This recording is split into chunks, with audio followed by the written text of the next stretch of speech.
Aroma miracles இயற்கையான aroma ஆயில்களை கொண்டு தயாரிக்கப்படுகிறது. தூக்கமின்மை, மன அழுத்தம், எதிர்மறை எண்ணங்கள் போன்ற மனநல பிரச்சனைகள், உடல்வலி, தலைவலி போன்ற உடல்நல பிரச்சனைகள், ஆன்டி ஏஜிங், முடிவுதிர்வு, பொடுகு, வெண்புள்ளி, சரும பிரச்சனைகள் போன்ற அனைத்து பிரச்சனைகளுக்கும் தீர்வளிக்கிறது. Aroma miracles.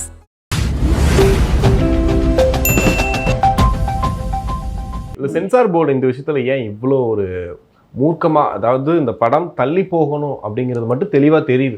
பொதுவா ஒரு டீக்கரில் உட்காந்து பேசிட்டு இருக்கவங்க சொல்றதே என்னன்னா, அவங்க சொல்ற காரணம் வந்து தள்ளி போறதுக்காக அப்படின்ற மாதிரி தான் சொல்றாங்க. அப்படிங்கும் போது ஏன் இவ்வளவு ஆர்வத்தை காட்டுறாங்க? அதாவது இந்த பிரச்சனையை மேலோட்டமாக பார்ப்பவருடைய கருத்து தான் அது. எப்பயுமே ஒரு விஷயம் நடக்குது அப்படின்னா நம்ம பார்க்குற காட்சிக்கு பின்னால் வந்து இன்னொரு காட்சி இருக்கும்.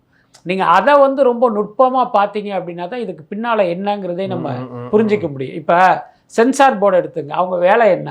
வர்ற படங்களை பார்க்குறது, இந்த படத்துக்கு நம்ம சர்டிஃபிகேட் கொடுக்குறதா கொடுக்க வேணாமா, என்ன சர்டிஃபிகேட் கொடுக்கணுங்கிறத தீர்மானிக்கிறது தான் அவங்க வேலை. இந்த படமே வரக்கூடாது அப்படின்னு நினைக்கிறது அவங்களுடைய வேலையில், அதை அவங்க செய்யவும் மாட்டாங்க. இப்போ அவர்களுக்கும் விஜய்க்கும் என்ன வேலி தகராறா? அப்படியெல்லாம் ஒன்றும் இல்லை. அப்போ இந்த தணிக்கை வாரியத்தை யாரோ இயக்குகிறார்கள். யாரோ இயக்குகிறார்கள்னா யாராக இருக்கும்? இன்றைக்கி ஒன்றியத்தை ஆள்கிற பாஜக, அவர்கள் சொல்வதைத்தான் இன்றைக்கி இந்த தணிக்கை வாரியம் கேட்குது. அதுக்கப்புறம் உங்களுக்கு தெரியும், ஒன்றியத்தை ஆள்கிறவர்களுடைய ஏவல் நாய்களாக தான் இங்கே இருக்கிற அமைப்புகள்லாம் இருக்குது. அது அமலாக்கத்துறையாக இருக்கட்டும், வருமான வரித்துறையாக இருக்கட்டும், சிபிஐயாக இருக்கட்டும், அதில் இன்றைக்கு தணிக்கை வாரியமும் சேர்ந்துருக்கு.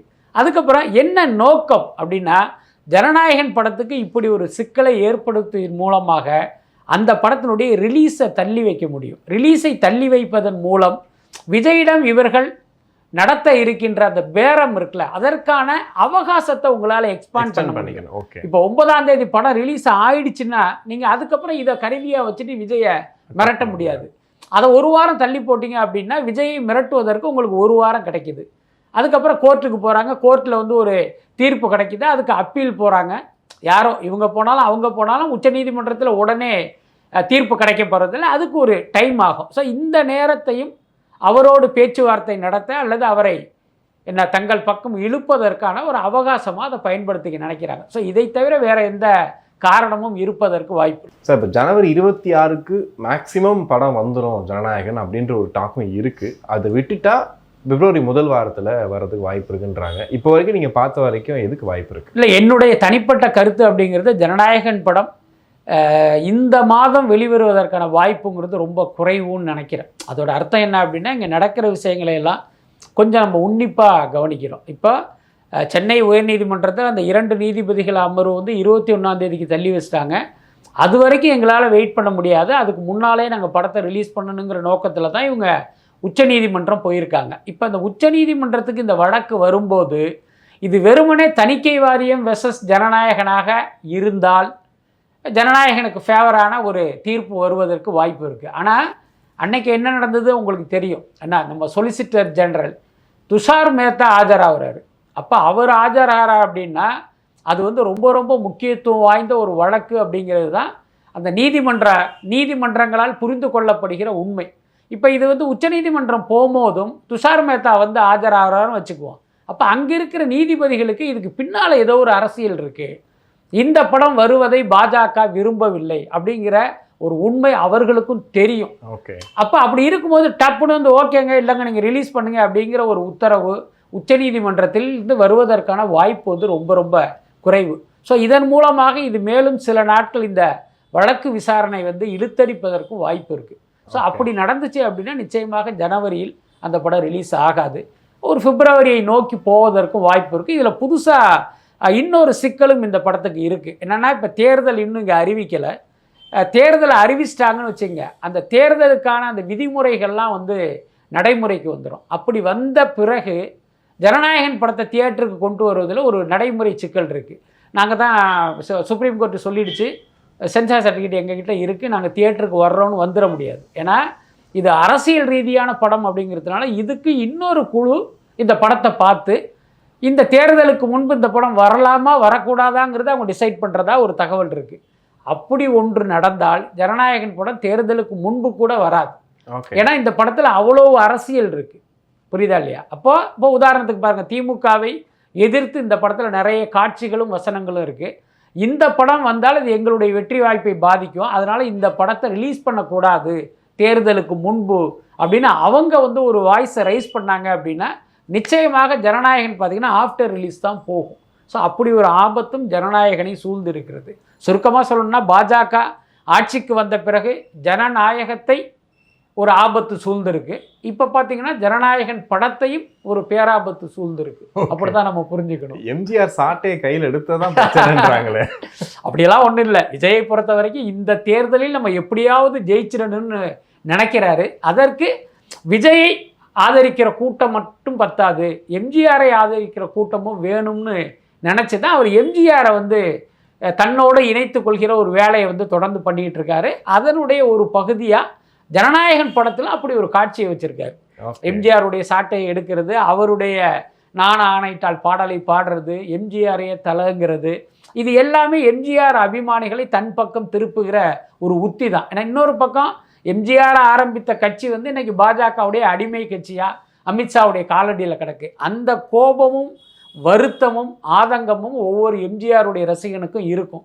அப்போ அவன் வந்து இந்த மாதிரி மனம் வெதும்பி போன சூழ்நிலையில் இவர் எம்ஜிஆரை தொடர்ந்து ப்ரைஸ் பண்ணும்போது விஜய் உருவத்தில் அவன் எம்ஜிஆரை பார்த்துட்டான் அப்படின்னா அவனுடைய ஓட்டு தாவேக்காவுக்கு தான், கண்டிப்பாக அதிமுகவுக்கு போகாது. இந்த மாற்றங்கள்லாம் நடக்கணுங்கிறதுனால தான் இவர் எம்ஜிஆரை தொடர்ந்து அட்ரஸ் பண்ணிட்டு இருக்காருன்னு நினைக்கிறேன். இப்போ வந்து விஜய் அவர்கள் படம் ஜனநாயகன் எப்போ வருதோ அன்னைக்கு தான் எங்களுக்கு பொங்கல், நாங்கள் கலெக்ஷனில் நீங்கள் கவலையப்படாதீங்க கேவின்னு சொல்லிட்டு ஏகப்பட்ட பதிவுகளை பார்க்குறோம்.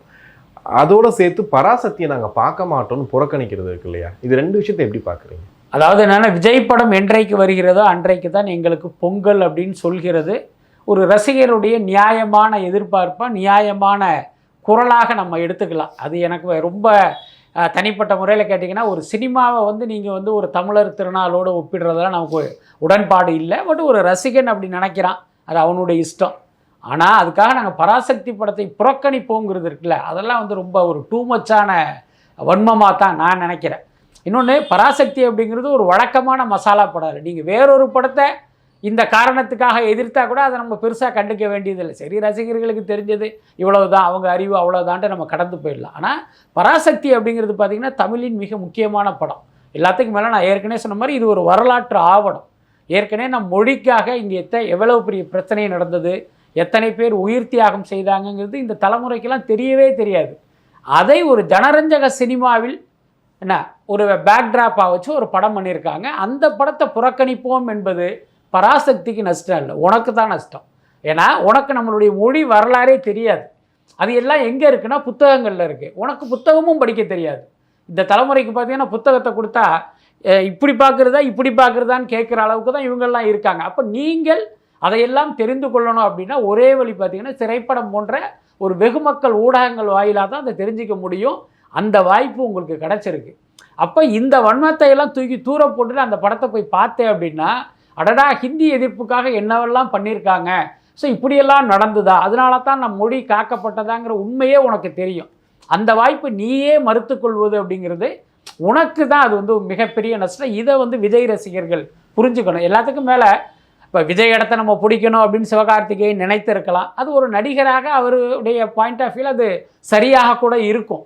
அதே நேரம் எதிர்காலத்தில் நீங்கள் எதற்காக பராசக்தியை பார்க்க மாட்டேன்றீங்கன்னா விஜய் மீதுள்ள அன்பில், சிவகார்த்திகேயன் மீதுள்ள வெறுப்பில். இப்போ நான் கேட்குறேன், திடீர்னு வந்து எதிர்காலத்தில் விஜயும் சிவகார்த்திகேயனும் சேர்ந்து தோல் மேலே கை போட்டுக்கிட்டு ஒரு ஃபோட்டோக்கு போஸ்ட் கொடுத்தா நீங்கள் என்ன பண்ணுவீங்க? அப்போ நம்ம பராசக்தியை வந்து பாய்காட்டுன்னு சொன்னதே தப்புன்னு உனக்கு தோணுமா தோணாத? அதனால் நீங்கள் அந்த அளவுக்கெல்லாம் போக வேண்டியது இல்லை. ஓகே, ஆனால் தியேட்டர்லேயே நின்றுக்கிட்டு தீய சக்தி திமுக, பராசக்தி தீய சக்தின்னு சொல்கிற அளவுக்கு கோஷம் போகிற அளவுக்கு எங்கே போகுது? அல்ல, அதுதான் எனக்கு தேவையில்லைன்னு நினைக்கிறேன். அதாவது உங்களுடைய கட்சியின் தலைவர் விஜய் வந்து திமுகவை ஒரு தீய சக்தியாக அடையாளப்படுத்துகிறாரு. அது உங்களுக்கு உடன்பாடாக இருக்கும், ஏன்னா நீங்களும் அந்த கட்சியை சேர்ந்தவர் தானே. அப்போ விஜய் சொன்ன அந்த கருத்தை நீங்கள் மக்கள்கிட்ட எடுத்துகிட்டு போங்க. திமுகங்கிறது ஒரு தீய சக்தி, இன்ன காரணத்தினால் அது தீய சக்தி அப்படின்னு ஒரு பிரச்சாரமாக நீங்கள் கொண்டு போனீங்க அப்படின்னா அதற்கு வந்து பலன் கிடைப்பதற்கு வாய்ப்பு இருக்குது. நீங்கள் தியேட்டரில் போய் நின்றுக்கிட்டு தீய சக்தி அந்த சக்தி இந்த சக்தி அப்படின்னா அங்கே படம் பார்க்க வருகிறவர்கள் எரிச்சல் அடைவாங்க. உனக்கு பிடிக்கல, ஆனால் அந்த படத்தை பார்க்கணுன்னு எத்தனை பேர் முன்பதிவு பண்ணியெல்லாம் வந்திருப்பாங்க. அங்கே வந்து நீ கத்தும் போது பார்த்தீங்கன்னா உன் மீது வெறுப்பு வரும். உன் மீது உள்ள வெறுப்புங்கிறது தாவேக்கா மீது திரும்பும். அப்போ தாவேக்காவுடைய வெற்றி வாய்ப்பே அதை பாதிக்கும். இதையெல்லாம் விஜய் ரசிகர்கள் வந்து கொஞ்சம் பிராடாக யோசிக்கணும். நீங்கள் ரொம்ப ஒரு நேரோவாக யோசிக்கிறீங்க. எல்லாத்துக்கும் மேலே ஒரு கட்சி தொடங்கியாச்சு, 2 வருஷத்துக்கு மேலே வந்தாச்சு, இதோ தேர்தலை சந்திக்க போகிறீங்க, இன்னமும் நீங்கள் ஒரு விசிலடிக்கிற ரசிகனாகவே இருப்பது அப்படிங்கிறது உங்களுக்கு நல்லதோ இல்லையோ விடுங்க, ஆனால் விஜய்க்கு நல்லது இல்லை.